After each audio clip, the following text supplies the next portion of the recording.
Sveiki visi, su jumis aš Adriana ir šiandien aš pasidalinsiu istoriją, kuri pakeitė visą mano gyvenimą. Ir ši istorija bus apie ligą, kuri vadinasi trikotilomanija. Trikotilomanija tai yra liga, kuri gadina tavo gyvenimą tiesiog ir apverčia tavo gyvenimą aukštyn kojom. Kas tai yra? Tai yra plaukų rovimas, impulsyvus plaukų rovimas dėl tavo streso. Aš iš karto noriu atsiprašyti visų žmonių, kuriems aš apie tai nesakiau ir kurie mane palaikė ir yra mano artimi draugai. Vienintelė priežastimi, kodėl apie šią ligą žino tik mano mama ir keletas kitų mano artimų draugų, yra tai, kad aš tiesiog bijojau pasirodyti blogai jūsų akyse. Aš nenorėjau, kad jūs galvotumėt, kad aš esu kažkoks blogas žmogus, aš nenorėjau, kad jūs galvotumėt, kad aš esu kažkokia nesveika. Ir aš gėdėjausi, tai yra gėdos jausmas. Viskas prasidėjo, kai man buvo 11 metų ir tuo momentu prasidėjo mano brendimas. Ir aš manau, kad jūs visi žinot, kad brendimas yra kaip nėštumas, tik trunka ilgiau. Ir aš jums nesakysiu tikros priežasties, kodėl aš pradėjau rauti plaukus, nes aš manau, kad tai yra pakankamai asmeninė priežastis ir tai žino tik mano artimiausi. Bet viskas tiesiog susidėjo į vieną tokį kaip burbulą ir to burbulo sprogimas buvo tai, kad aš pradėjau rauti plaukus. Tai buvo vienintelis būdas, kaip aš galėjau save nuraminti. Tai buvo vienintelis būdas, kaip aš galėjau pagaliau pasijausti laiminga, kaip ironiškai tai neskambėtų. Pačioje pradžioje iš vis nebuvo matyti, kad aš buvau plika. Buvo tik labai mažos vietelės, kuriuose nebuvo plaukų ant mano pakaušio. Ir tas man netrukdė, nes niekas neužduodavo jokių klausimų. Aš gyvenau kaip normalus žmogus. Bet metai bėgo ir liga progresavo iki to lygio, kad aš buvau plika. Visas mano pakaušis buvo plikas. Ir ši liga tikrai mane paveikė kaip žmogų ir paveikė kaip asmenybę, nes aš esu mergina ir šiame pasaulyje yra tokie standartai, kad mergina turi nešioti ilgus plaukus. Ir aš visada norėjau ilgų plaukų, bet aš negalėjau jų turėti, nes tai buvo mano problema. Aš turėjau problemą, aš turėjau priklausomybę. Ir jeigu jūs manęs paklausit, kodėl tu rovai plaukus, tai tugi galėjai save kontroliuoti, aš iš karto galiu pasakyti, kad ne, tu savęs iš vis nekontroliuoji.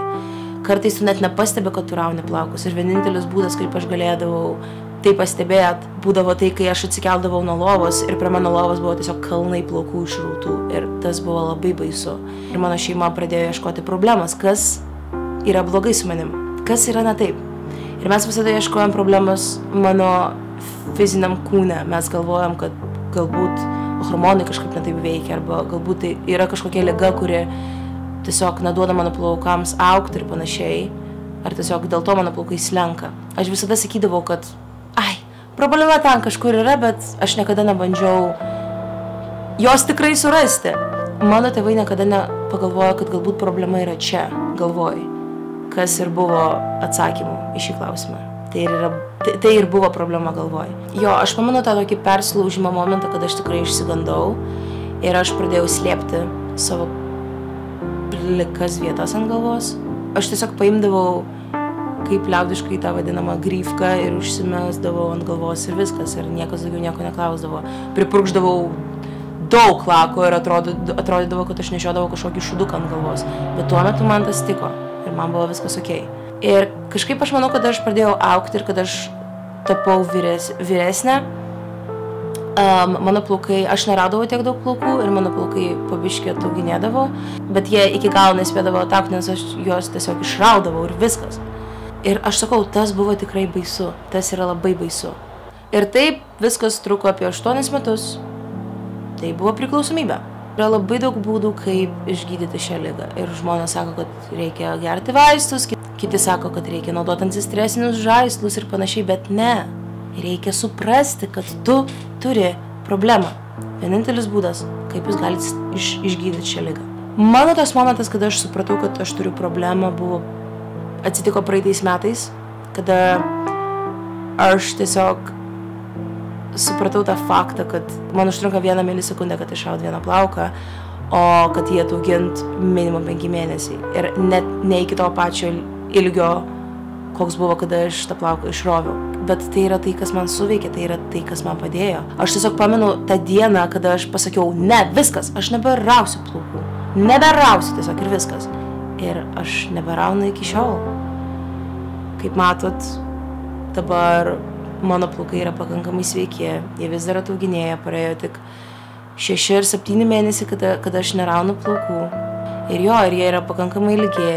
Aš dabar myliu savo plaukus, aš juos prižiūriu, mano kiekvienos dienos rutina yra tiesiog sunki, kad palaikyti tiesiog juos sveikus. Ir anksčiau man plaukai absoliučiai nieko nebuvo verti. Aš jų neprižiūrėjau, man buvo nesvarbu, kaip jie atrodo, man buvo nesvarbu. Aš tiesiog apie juos negalvojau, absoliučiai negalvodavau. Aš tiesiog tą dariau, man buvo patogu taip gyventi ir man viskas tiko. Aš šį video darau tam, kad tiesiog skleisti tą žinią, kad yra tokia problema kaip trikotilomanija. Ir aš esu įsitikinus, kad tarp jūsų žiūrinčių žmonių atsiras tikrai žmonių, kurie turi tokią problemą, arba galbūt net jūs esate žmogus, kuris turi tokią problemą ir jūs bijot pasakyti. Vienintelė priežastimi, kodėl aš apie tai nekalbėjau, nes aš bijojau. Aš visada bandžiau paneigti, kad aš turiu problemą. Aš bijojau. Aš norėjau būti normale. Aš norėjau, kad žmonės galvotų, kad aš esu normalus žmogus ir aš nenorėjau apie tai iš vis kalbėti. Absoliučiai.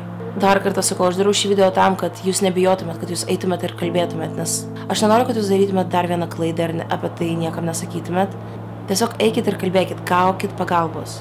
Ir jeigu jūs žinot žmonių, kurie turi tokią problemą, išsiųskit jiems šitą video. Tegul jie išgirsta mano istoriją ir galbūt ši istorija pakeis jų gyvenimą. Galbūt net toks menkas video kaip šis gali pakeisti kažkieno gyvenimą. Ir patikėkit manimi, yra tikrai verta paskleisti šią žinią.